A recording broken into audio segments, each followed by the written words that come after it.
After the unexpected kiss, Gongyi stands frozen, her heart racing. She gazes at Minky, whose expression reveals a mix of vulnerability and regret. He quickly steps back, realizing the suddenness of his actions. "I'm sorry, Gongyi," he mutters, stumbling over his words, "I didn't mean to, it's just you're always there." And his voice trails off, as he's clearly torn between his attraction to her and the weight of his own troubled life. Gongyi, equally conflicted, says nothing.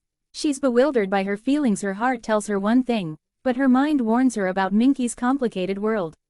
She decides to pull herself together and says, "Just get some rest, Minky." With that, she turns and walks away, not daring to look back, though every step feels heavier as she leaves. The next morning, Gongyi tries to go about her day as usual, but thoughts of Minky linger in her mind. Meanwhile, Minky wakes up with a pounding headache, his mind clouded by the memory of the previous night. He struggles with his emotions, wrestling with the fact that he's allowed himself to feel something for someone again. Especially when his past remains unresolved. Meanwhile, another character, Jory, senses something unusual between Gongyi and Minky. She's been noticing subtle glances between them and decides to confront Minky later that day. Jory warns him sternly, "I know something happened between you and Gongyi. Don't forget, Minky, relationships in our world come with a price."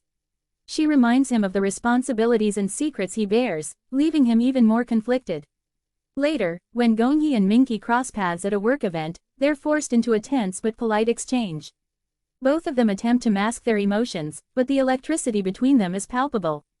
Minky, feeling the pressure from Jory and his own heart, tries to maintain his distance, only for Gongyi to finally confront him.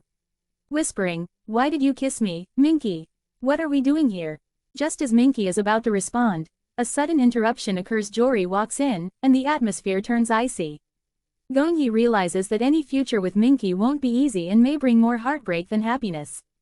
Yet, she can't shake the connection they share, even as the complexities of Minky's past loom over them. The stage is set for an emotional rollercoaster as both characters wrestle with their feelings. With Jory watching them closely, ready to intervene if things go too far. This leaves viewers wondering, will Gongyi and Minky choose to follow their hearts, or will the shadows of their complicated lives keep them apart?